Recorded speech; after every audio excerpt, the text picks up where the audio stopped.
ഞാൻ Subrahmanyan master mathematics and science ക്ലബിൻ്റെ സാരഥി ആണ്. Mobile number 8139062370. ജീവിത സത്യങ്ങൾ കഥ തുടരുന്നു. മയക്കത്തിൽ നിന്നും ഉണർന്ന ദിവാകരൻ വാച്ചിലേക്ക് നോക്കിയപ്പോൾ സമയം സായാഹ്നം 5:30 അടുക്കുന്നു. നേഴ്സ് ആയ ഭാര്യ ശാന്തി അഞ്ജലിക്ക് ശേഷമാണ് വീട്ടിലേക്ക് തിരിച്ച് എത്തുന്നത്. ദിവാകരൻ ആണെങ്കിൽ ഒരു പ്രൈവറ്റ് സ്ഥാപനത്തിലെ അക്കൗണ്ടൻ്റ് ആണ്. 5 മണിക്ക് എല്ലാ ദിവസവും വീട്ടിലേക്ക് എത്താറുള്ള ദിവാകരൻ ക്ഷീണം കാരണം മയങ്ങുകയും അതേപോലെ തന്നെ ചിതാമണ്ഡലത്തിലേക്ക് പോവുകയും ചെയ്തതാണ് നേരത്തെ കണ്ടത്. 5:30 മണിയായപ്പോൾ ഭാര്യ ശാന്തി വീട്ടിലേക്ക് എത്തി. ചായ നൽകി.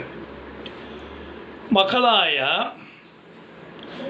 11ാം ക്ലാസ് വിദ്യാർത്ഥിനി ശാലിനിയും 10ാം ക്ലാസ് വിദ്യാർത്ഥി ശരണും ആണ് അവർക്ക് ഉള്ളത്. അവരുടെ മക്കൾ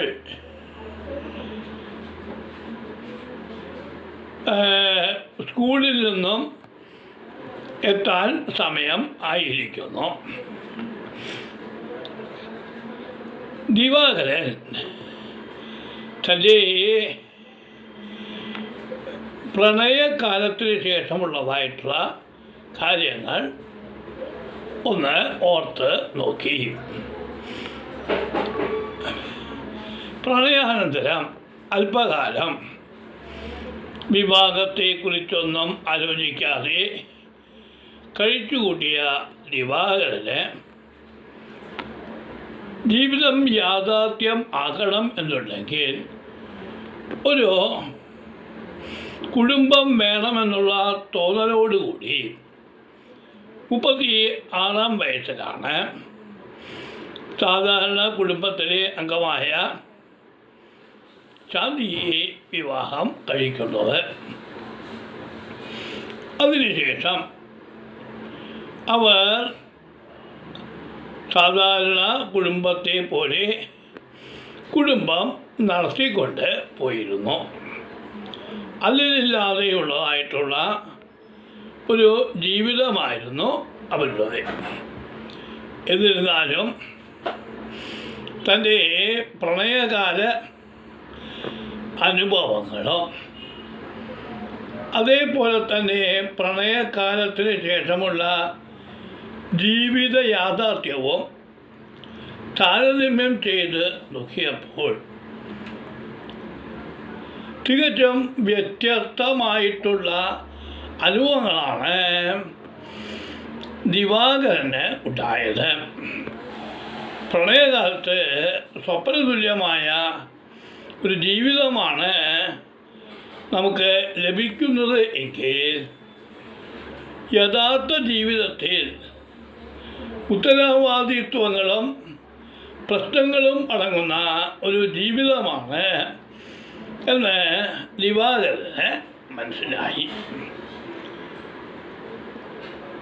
പ്രണയിനികൾ ഒരിക്കലും ഉത്തരവാദിത്വങ്ങളും പ്രാരബ്ധങ്ങളും ഏറ്റെടുക്കുവാൻ താല്പര്യം ഇല്ലാത്തവർ ആയതിനാൽ അവർ പ്രണയകാലം കഴിഞ്ഞാൽ പൊതുവേ സമ്പന്ന വ്യക്തി ആണെന്നുണ്ടെങ്കിൽ അവരോടൊപ്പം ജീവിതം നയിക്കുകയും അല്ല എങ്കിൽ അവരെ ഉപേക്ഷിച്ച് മറ്റൊരു സമ്പന്ന വ്യക്തിയോടൊപ്പം പോവുകയും ചെയ്യുക എന്നുള്ളത്